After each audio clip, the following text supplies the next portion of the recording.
नमस्कार, सत श्री अकाल, गुड मॉर्निंग। कैसे हो? तैयारी कैसी चल रही है? अभी नई नई एग्जाम हुई थी पटवारी की। एग्जाम के बाद बहुत सारे बच्चों की समझ में आती है कि ये मैंने गलत किया। कुछ लोग बुक वालों को गालियां निकालते हैं, कुछ अध्यापकों को निकालते हैं, कुछ मैराथन वालों को निकालते हैं। तो भड़ास कहीं ना कहीं निकालनी पड़ती है, इससे हमें आत्मिक संतुष्टि मिलती है। और उस समय हमें भी कोई बुरा नहीं लगता। हमें पता है बच्चा डिप्रेशन में, पेपर अच्छा नहीं गया है, तो किसी न किसी को दोष दे देते तो इससे एक अच्छी फीलिंग आती है। कोई बात नहीं, निकाल दिया करो। उसमें पेपर होते ही किसी ना किसी को निकाल दिया करो, भले हमें निकाल दिया करो भी, इसमें क्या गलत है। लेकिन पेपर से पहले जब 15-20 दिन बचते हैं तो हमें वो गलतियां नहीं करनी चाहिए जो बच्चे करते हैं। और इस चीज का पता भी हमें एक दो पेपर देने के बाद चलता है कि यार ये मैंने गलत किया, इस समय मुझे इस चीज में समय बर्बाद नहीं करना चाहिए था, या मुझे इस चीज में समय बर्बाद नहीं करना चाहिए। अभी करंट में वैसे हर एग्जाम के लिए है ये कुछ रूल्स जिन्हें आप थोड़ा सा ध्यान रखें। पेपर से पहले थोड़ा सा, पेपर से बहुत समय पहले, जैसे अभी एसआई की एग्जाम तो अप्रैल में, उससे पहले आप कैसे पढ़ते हो, क्या पढ़ते हो, कोई फर्क नहीं पड़ता। आप 5 घंटे पढ़ो, 8 घंटे पढ़ो, आप कोचिंग में पढ़ो, आप ऑनलाइन पढ़ो, या आप यूट्यूब पे पढ़ो, कोई फर्क नहीं पड़ेगा। अच्छी तैयारी हो रही है, भले कहीं से पढ़ो, बस पढ़ो। लेकिन अंतिम समय के जो 15 से 20 दिन होते हैं वो बड़े महत्वपूर्ण दिन होते हैं। उन्हें आप बर्बाद करते हो कहीं भी तो वो नुकसान होगा आपको। 20 दिन बाद आपको नुकसान होगा जिस दिन पेपर हॉल में बैठोगे। जैसे अभी 4th ग्रेड का एग्जाम है जिसमें हिंदी 20 नंबर की है आपकी, अंग्रेजी जैसे 15 नंबर की है, जीके आपका 70 नंबर। इसका मतलब महत्वपूर्ण पार्ट आपका क्या है? जीके है। लेकिन कभी ये मत सोच लेना, क्योंकि अब ज्यादा दिन नहीं बचे हैं इसके, ये मत सोच लेना कि बहुत पोस्ट है, 50,000 है, नाको लाग जाएगा। तो फॉर्म भी 23 लाख भरे गए हैं, शायद रिकॉर्ड तोड़ फार्म है ये आज तक के। और हर किसी ने भरे, आप ये सोच रहे हो सब ने भरे? यानी 23 लाख बेरोजगार है राजस्थान में। 23 लाख में से 50,000 तो कंपटीशन तो वहीं आके गिर गया वापस। फिर ये कई पारियों में होगा, बाद में वही आपस में लड़ेंगे, इसका नॉर्मलाइजेशन हो गया, इसका नहीं हुआ, जो भी है। अब हम, ये तो आपका पेपर है और मैथ भी है भैया, 15 नंबर की ये भी पढ़नी पड़ेगी। चलो ये तो कोई बात नहीं, चलता रहता है। जीके का अच्छा पोर्शन दिया गया है। देखो, अगर आप ऑफलाइन कोचिंग कर रहे हैं, भले ही आप किसी भी कर रहे हो, भले किसी का एग्जाम हो आपका। हाँ, उससे पहले एक चीज और बता दूं, अनुपर्ति के फॉर्म भरे जा रहे हैं। सभी स्टूडेंटों से निवेदन है कि अनुपर्ति का फॉर्म भर दे, और हमारा धुरी ना सेलेक्ट करो या जिसको भी सिलेक्ट करो वो कोई बात नहीं, लेकिन आप फॉर्म भर दे, ठीक है। हमारे वाला अनुपर्ति में धुरीना नाम से मिलेगा। तो इसके बाद में जब आप फ्री होगे, हम एसआई का बैच चलाएंगे, और तो उसमें आके बैठ जाओ। आपका अनुपर्ति में हो गया तो उसमें बैठ जाओ, 1-2 महीने के लिए पढ़ लो, आप किसी की भी तैयारी कर लो।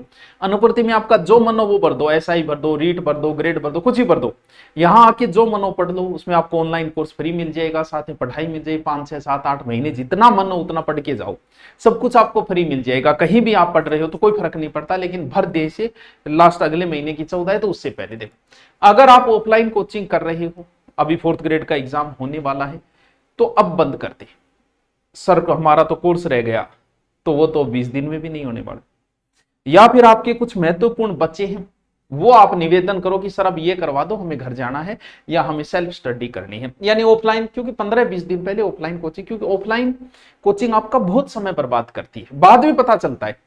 एक बार ऑफलाइन कोचिंग जरूरी है, ये कॉन्सेप्ट बच्चे समझ गए।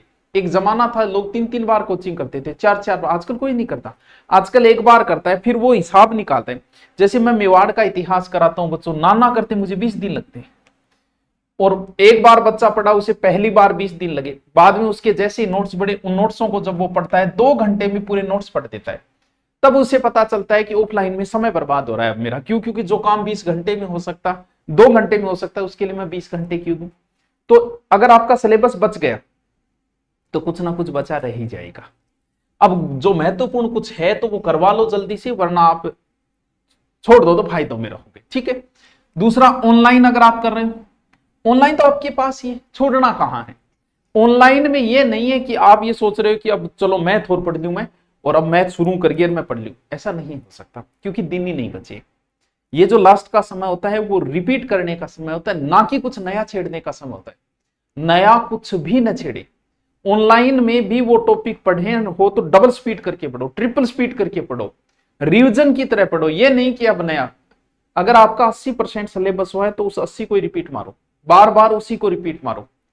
आप चाहे कितना ही पढ़ लो, अभी 4th ग्रेड का एग्जाम अगर 6 महीने आगे खिसका दिया जाए और आगे खिसकाने बाद आप खुश हो गए, चलो ठीक है यार, मैथ के मेरे 2 टॉपिक रहे थे, ये अब मैं पढ़ लूंगा, अब मैं 6 महीने बाद जब एग्जाम होगा मेरा 100% सब पढ़ा होगा। नहीं हो सकता, भले 12 महीने और आगे खिसक जाए, कुछ ना कुछ बच ही जाएगा। जो बच गया उसे छोड़ो। 80-90% अगर आपका तैयार है तो उसे अच्छी तरीके से तैयार करो, इतने नंबर ले आओगे तो आपका काम बन जाएगा। तो ऑनलाइन में सिर्फ जो जरूरी है, अब 20 दिन बचे तो उसके लिए नया कोर्स खरीदने की जरूरत नहीं है, जो कोर्स है आपका उसको रिपीट मारते जाओ, रिपीट मारते। तीसरा जो सबसे महत्वपूर्ण वो हमारा यूट्यूब है।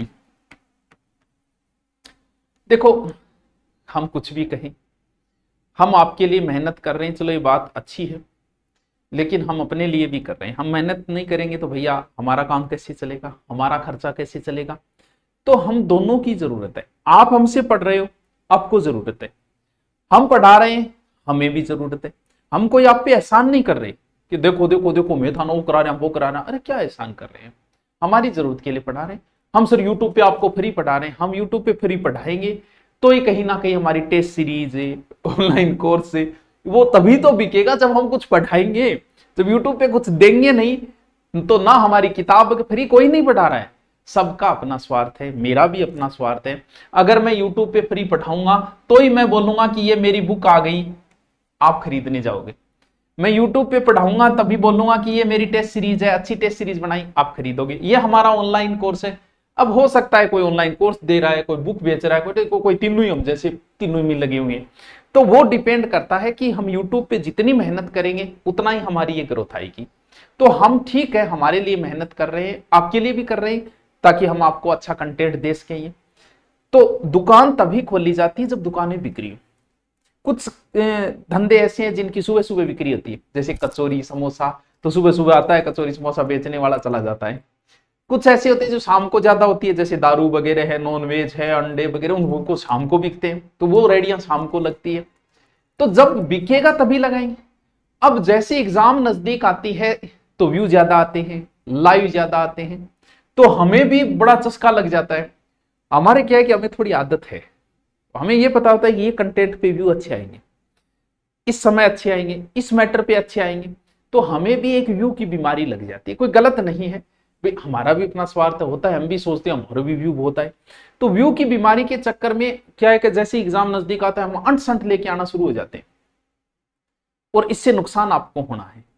अगर आपका पहले से पढ़ा हुआ है और पहले से आप पढ़ रहे हो, क्योंकि यूट्यूब पे लास्ट टाइम में पढ़ा हुआ लगता है से याद रहेगा, नहीं रहना है।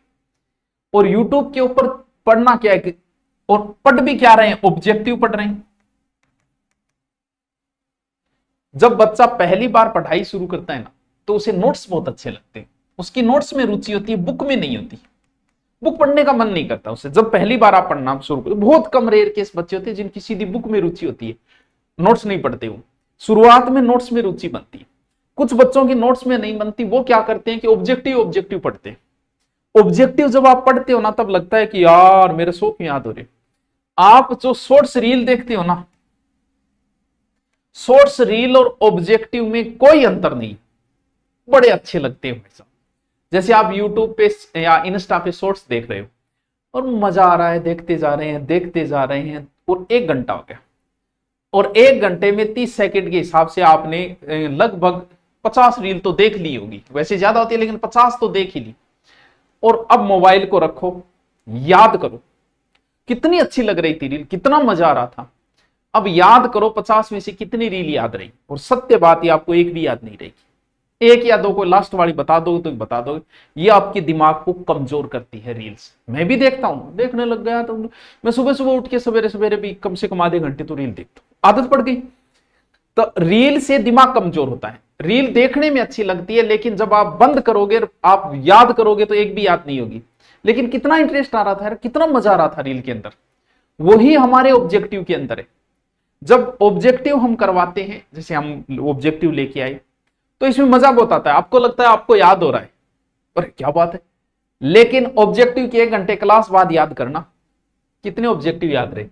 एग्जाम के समय भी वही याद रहेंगे जिनका आपने डिटेल पढ़ा था। जैसे मैं अभी 1 घंटे की ऑब्जेक्टिव क्लास लगाऊं, ऑब्जेक्टिव हो गई, कुछ एक्स्ट्रा बताऊं, और 1 घंटे में कोई एक नदी टॉपिक कराऊं। आपने ऑब्जेक्टिव देखी, आपको देखने में बड़ा मजा आया, आपको लगा वाह गुरुजी मेरे से याद हो रहा है, याद को नहीं हो रहा, वो लग रहा है तेरे शॉर्ट्स की तरह। अगर नदी को मैं 1 घंटे पढ़ाऊं, फिर आप अपने मोबाइल को उल्टा करो और याद करो कि नदी के सर ने क्या बताया, आप 4-5 बातें बता दोगे कि सर ने एक ये बताया था, ये नदी। जैसे शॉर्ट्स में नहीं बता पाते, वैसे ऑब्जेक्टिव में नहीं बता पाते। वैसे ही सेपरेट टॉपिक, जैसे आपने आधे घंटे तारक मेहता का उल्टा चश्मा देखा, आधे घंटे बाद महाराणा प्रताप का नाटक देखा और आधे घंटे कोई और देखा, तो मोबाइल को उल्टा रखने के बाद आप बता दोगे कि मैंने ये 3 नाटक देखे थे। लेकिन शॉर्ट्स आप नहीं बता पाओगे। इसे आप नोट देखना, आप अभ्यास करना कि क्या बता सकते हो। तो वही है, ऑब्जेक्टिव कब निकालने चाहिए। ऑब्जेक्टिव हमेशा तभी निकालो जब वो टॉपिक आपको आता हो। या तो गुरुजी पहले कह दे कि कल इस टॉपिक के ऑब्जेक्टिव होंगे, तो आप उस टॉपिक को पढ़ो, फिर निकालो, थोड़ा फायदा मिलेगा। अगर ऐसे ही सीधे बिना टॉपिक आप शुरू हो गए, कोई फायदा नहीं मिलने वाला। आपको वही ऑब्जेक्टिव याद रहेंगे जिनकी डिटेल आपको पहले से पढ़ रखी है। ऑब्जेक्टिव तैयार करने का एक तरीका यह होता है कि जैसे नदी टॉपिक आपने पढ़ा, अच्छे से याद करो, फिर उसके ऑब्जेक्टिव निकालो। ये सबसे बेहतरीन तरीका होता है। स्टूडेंट क्या करता है, इनको तो बहुत शानदार पढ़ता है टॉपिक को, ऑब्जेक्टिव निकालता नहीं है। इस वजह से उसको एग्जाम, क्योंकि एग्जाम तो ऑब्जेक्टिव है, एग्जाम के समय नुकसान होता है। 20 दिन बचे हैं आपके और 20 दिन रोज 2 मॉडल पेपर निकालो। आपको अच्छा नहीं लगेगा मॉडल पेपर निकालना, हो सकता है, लेकिन आपको सिलेक्शन यही देगा। सर किसके मॉडल पेपर लेके, तुम्हारी मर्जी। क्योंकि रोज 2 मॉडल पेपर के हिसाब से अगर 20 दिन में 40 तो कम से कम है, मैं तो कहता हूं 3-4 निकालो। 40 मॉडल पेपर किसी एक मॉडल पेपर में होंगे ही नहीं, किसी के 10, किसी के 15, जैसे हमारे वाले हैं, आप देखोगे 4th ग्रेड का है 15 है, लगभग ने 10 दे रखे हैं, किसी ने 15 दे दिए, किसी ने 20 दे दिए। तो सबके लिए क्या फर्क पड़ता है, मॉडल पेपर ही नॉर्मल से पैसे लगते हैं। जिसका मन करे उसका ले आओ, निकालो, मॉडल पेपर निकालो, आपका सिलेक्शन, जो मॉडल पेपर में नंबर आ रहे हैं वही एग्जाम के समय। जब 20 दिन बचते, सुबह फिक्स बना लो कि एक सुबह निकालूंगा, एक शाम को, यानी टेबलेट की तरह लो कि एक टेबलेट सुबह लूंगा, एक टेबलेट शाम को लूंगा। सर नया टॉपिक नहीं छेड़ना है, जो आ रहा है, क्योंकि नोट्स बहुत काम आते हैं और नोट्स हमेशा एग्जाम के समय ही काम आते हैं। आपका पहले नोट समय बहुत बर्बाद करते हैं, क्योंकि नोट्स बनाने में बहुत समय लगता है। लेकिन बाद में, अब 20 दिन बचे हैं, अगर आपने हिस्ट्री, ज्योग्राफी, कल्चर इनके नोट्स बना रखे हैं तो आप 20 दिन में 20 बार पढ़ दोगे इनको। लेकिन आप किसी किताब को 20 दिन में 20 बार नहीं पढ़ सकते। नोट्स पहले आपका समय बर्बाद करते हैं, बाद में आपका समय बचाते हैं। अब नया कुछ मत छेड़ो, नई कोई किताब नहीं लेके आनी है, सिवाय मॉडल पेपर और करंट को छोड़ के। अगर करंट आपके आता है तो लाओ, नहीं आता तो कोई बात नहीं। करंट और मॉडल पेपर को छोड़ के नई कोई गाइड नहीं लेके आनी है। जो आपकी पहले है उसे पढ़ो, जो नोट्स है वो पढ़ो। नोट्स किसी दूसरे के नोट्स कभी काम नहीं आते। उसकी लिखने की अपनी लैंग्वेज है यार। वो जल को H2O लिख रहा है, तुम जल को जल लिख रहे हो। वो राजस्थान को RJ लिख रहा है या राज लिख के बिंदी लगा रहा है। अपनी अपनी स्टाइल है नोट्स लिखने की, अपने लिखे हुए नोट्स ही मजा आता है और एग्जाम के समय वही याद रहे, उनको फटाफट फटाफट फटाफट। अगर आपका कुछ बच गया, नोट्स कब, दूसरे के नोट्स कब यूज किए जाते हैं, जैसे अभी एग्जाम होने वाला है, 20 दिन बचे हैं, पॉलिटिकल आपकी हुई नहीं, पॉलिटिकल के आपके मान लो नोट्स बने नहीं, तो फिर आप पॉलिटिकल के जिन टॉपिकों के 5 टॉपिक आपके नहीं हुए उनके नोट्स ले आओ किसी और के। वो सिर्फ हेल्प के रूप में 15 या 20%। ये नहीं कि किसी दूसरे के ले आए, पढ़ने में लगे हुए हैं। नोट्स अपने हैंड राइटिंग होनी चाहिए, स्वयं की होनी चाहिए। यानी अभी थोड़ा हमारे यूट्यूब पे भी कम समय दें, अपनी बुक्स को ज्यादा दें, स्वयं निकाले मॉडल पेपर, हो सके उतना मॉडल पेपर स्वयं निकाले। ऑनलाइन सिर्फ वही पढ़े जिनकी जरूरत है कि मुझे जनसंख्या टॉपिक नहीं आ रहा, वो पढ़ो। ज्योग्राफी में जाके जनसंख्या स्पीड डबल करके उसको तैयार करो। ये नहीं पूरी ज्योग्राफी अब रटने लगे, ऐसा नहीं हो सकता, असंभव चीज है, क्योंकि अब समय नहीं बचा। अब जो पढ़ा है उसको रिपीट मारो, जितना ऑफलाइन को हो सके उतना जल्दी अब छोड़ दो, 2-4-5 दिनों में कि ठीक है अब हमारा हो गया उतना हो गया, कोई बात नहीं, राम रूमी श्याम सुमी करो और पढ़ाई शुरू करो, सेल्फ स्टडी करो जितना ज्यादा हो सके। लेकिन मॉडल पेपर रोज दो। आपके 4th ग्रेड एग्जाम से पहले 40 मॉडल पेपर प्रत्येक बच्चे को आने चाहिए। प्रत्येक बच्चे के 40 मॉडल पेपर तो निकलने ही निकलने चाहिए। गुरुजी इतना, हाँ इतना। पढ़ाई का अपना तरीका है, वो शुरू में तरीका अपनाया जाता है, बाद में नहीं। अब तो बस रिपीट मारते रहो। शुरू में कुछ लोगों क्या होते हैं, पूरा पेज पढ़ जाते हैं, पढ़ने के बाद समझ में आया कि दिमाग तो कहीं और था और मैं पढ़ता जा रहा था। ऐसा होता है, सबके साथ होता है। क्यों? क्योंकि हमें ध्यान करने की प्रक्रिया नहीं है, इसलिए हम एक जगह ध्यान नहीं लगा पाते। जिन लोगों को शुरुआत में पढ़ते रहो, जो अपना ध्यान नहीं लगा पाते, उनको हमेशा साथ में रफ कॉपी रखनी चाहिए और पेन चलाते हुए लिखना चाहिए, ताकि जिनका ध्यान भंग हो, जिनमें एकाग्रता आ गई ना, उनको किसी जरूरत नहीं है, वो सीधे बुक पढ़ो, बुक में हाईलाइट कर दो, मार्कर रखो, जो भी। लेकिन शुरुआत में हमारा ध्यान नहीं लगता, हमारी एकाग्रता नहीं आता, हम पढ़ते रहते हैं, हमारा दिमाग कहीं और जला रहा है। वही बात, हम भोजन खा रहे हैं, सोच कुछ और रहे हैं, हम गाड़ी चला रहे हैं, सोच कुछ और रहे हैं। क्यों? क्योंकि हमारे दिमाग की विशेषता है कि जहां है वहां वो टिकता नहीं है। लेकिन जब नहीं टिकता तो उसको टिकाने के अपने तरीके हैं। तो उस तरीके में यह है कि जब आप पहली बार पढ़ रहे हो, किसी भी टॉपिक को पढ़ रहे हो, जैसे आप एकीकरण पढ़ रहे हो, तो आपके बराबर में रफ कॉपी चलनी चाहिए। आपने पढ़ा कि एकीकरण जो है 7 चरणों में पूर्ण हुआ, तो 2 तरीके हैं, या तो आप 7 लिख दो या चरण लिख दो, दोनों में से एक चीज, या तो प्रश्न लिखो या प्रश्न का उत्तर लिखो, बराबर पेन चलना चाहिए। एकीकरण में 8 वर्ष 7 माह 14 दिन लगे, या फिर आप ये लिख दो समय। एकीकरण के समय इंग्लैंड का प्रधानमंत्री एटली, या तो एटली लिख दो या पीएम लिख दो। एकीकरण के समय वायसराय माउंटबेटन था, या तो माउंटबेटन लिख दो या वायसराय लिख दो। एकीकरण के प्रथम चरण का नाम मत्स्य संघ है, या तो प्रथम चरण या मत्स्य संघ, बराबर चलता रहना चाहिए, बार बार रिपीट करते हुए। अब आओ, अब आपने प्रश्न लिखा या उत्तर लिखा वो आप जानो। मान लो कि आपने उत्तर लिखा, तो आप देखो ये 7 के हो चरण, 8 7 14, भाई 8 7 14 क्यों आप भूल गए?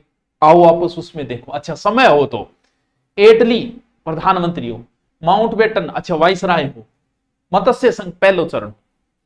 ये शुरुआत में, बाद में जब आप में एकाग्रता आ जाती है फिर आप रिपीट करते रहो, लेकिन शुरुआत में आपका बराबर पेन चलना चाहिए। तो अभी आपका एग्जाम है, आपको बहुत बहुत शुभकामनाएं। हमारी जो हिंदी चल रही है वो चलती रहेगी, वो हिंदी कोई 4th ग्रेड के हिसाब से नहीं है। मैं कह रहा हूं अब आप सेल्फ करो, ज्यादा से ज्यादा सेल्फ पे ध्यान दो, ऑब्जेक्टिव निकालो, स्वयं ऑब्जेक्टिव निकालो ज्यादा से ज्यादा, क्योंकि यूट्यूब पे आपका समय बर्बाद होता है।